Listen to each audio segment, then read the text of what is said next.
مرحبا بكم في صفحتنا مملكة الحلويات. اهلا بيكم في صفحتي مملكة الحلويات. يلا بينا مكملين سلسلة نواعم العيد. النهاردة بقى هنعمل احلى شوية بوتفور بجد عظمة. تابعيني لغاية اخر الفيديو علشان نشوف احنا عملناه ازاي. يلا بينا نشوف الطريقة والمقادير. اول حاجة معايا هنا 5 كوبايات ونص من الدقيق، دي سنبلة الفرات للكعك والبسكوت، بكوباية المج العادية اللي موجودة عندنا بتهيالي في كل بيت. بتهيالي الكوباية دي يا جماعة موجودة عندنا كلنا. معايا 3 كوبايات من الزبدة يا جماعة تكون بدرجة حرارة المطبخ. أنا استخدمت هنا زبدة نيوزيلندي على زبدة جاموسي. الزبدة يا جماعة ما تكونش سقعانة وطالعة من التلاجة وأقوم أشتغل بيها على طول، طبعا ده خطأ بنرتكبه أكيد. تمام. ومعايا كمان كوباية ونص من السكر، يكونوا مطحونين حلو جدا ومنخولين. تمام. خطوة برضو ما ينفعش يا جماعة ان احنا نستغنى عنها او ما نعملهاش، ننخل السكر بتاعنا حلو عشان اي تكتلات من دي ما تكونش موجودة معايا. لغاية دلوقتي متهيألي مفيش اي حاجة صعبة، نمشي بالظبط يا جماعة على الطريقة والمقادير، لان طبعا الحاجات بتبقى غالية فما ينفعش ان احنا نبوظ حاجة. واعملي بالحاجة المتاحة بالنسبة لك، الزبدة المتاحة، الدقيق المتاح عندك، اي حاجة، المهم ابسطي ولادك. مفيش اي مشكلة يا جماعة مع تغيير المقادير، احنا هنا عشان بنطلع اوردرات فطبعا بنهتم بالكواليتي بتاع الحاجة. ومعايا 3 بيضات، هنا معايا بيضة كاملة و2 صفارة، ومعايا باك فانيليا. طبعا لو انت حابة البوتفور بتاعك ناشف شوية ممكن تحط ال3 بيضات بس، طبعا دي حاجة ترجع لك. انا هنا البوتفور ولا هو ناعم قوي بيتكسر ولا هو ناشف. تمام. الخليط بتاعي ده بقى انا عايزاكي تعمليه يوصل للكريمة البيضة.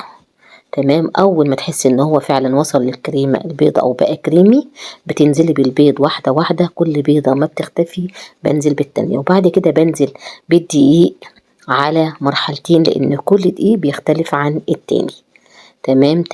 الدقيق يا جماعة غير الدقيق اللي انت بتستخدميه غير اللي انا بستخدمه. بعد ما بخلص بقى الدقيق بتاعي بقوم قسمهم 2 زي ما انتوا شايفين كده. انا حابة ان انا اعمل جزء منه شوكولاتة وسبت منه الجزء التاني ابيض. تمام. معلقتين الدقيق اللي اتبقوا منه انا حطيتهم على الخليط اللي انا هعمله بالشوكولاتة. حطيت عليهم معلقتين من الكاكاو الخام، برضو يا جماعة يكونوا منخولين عشان ميبقاش فيه اي تكتلات من الكاكاو في الخليط بتاعي. تمام. نزلت زي ما انتوا شايفين كده بمعلقتين الكاكاو برضو تدريجي، سبت شوية وبعد كده هنزل بيهم، يبقى معلقتين من الكاكاو الخام.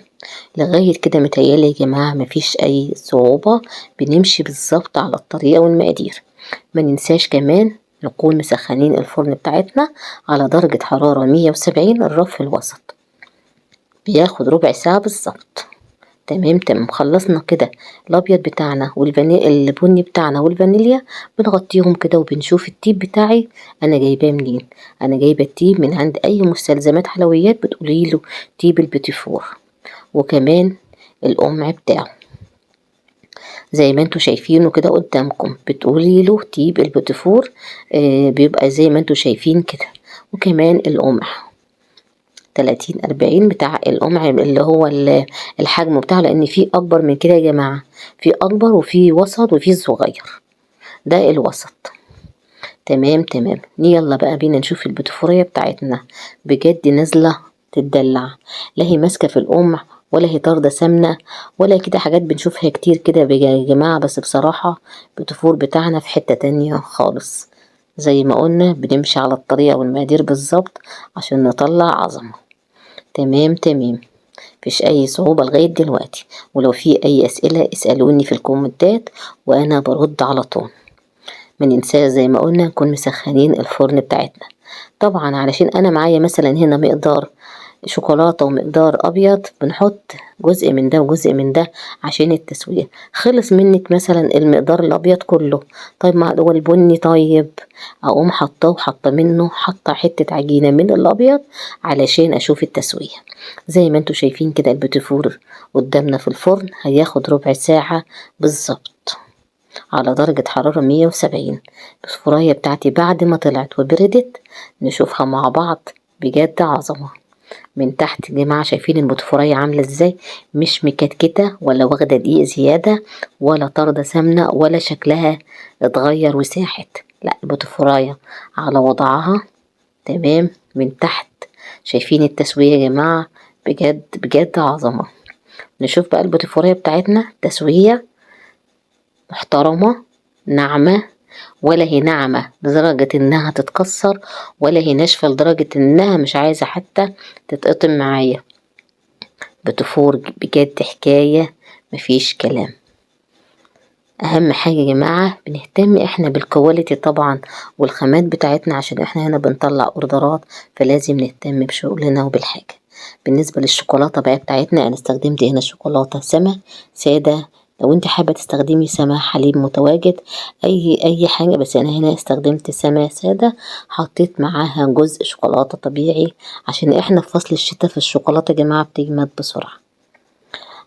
غمسناها بقى زي ما انتوا شايفين كده في الشوكولاته، وكان معانا هنا مكسرات، معانا شويه فستق بقى شويه بندق. انت حابه تعملي ساده مفيش اي مشكله، المهم تدلعي ولادك كما يجب مش مشكله، اللي يريحك ومتاح عندك وحسب امكانياتك اعمليه مفيش اي مشكله، المهم ان انت تبسطي ولادك. تمام تمام. طبعا شايفين طريقه التلزيق يا جماعه، احنا بنحطش الشوكولاته بقى في كيس حلواني وبنعمل كل واحده على حده، لا احنا بنعمل بالطريقه اللي انتوا شفتوها دي زي ما انتوا شايفين كده.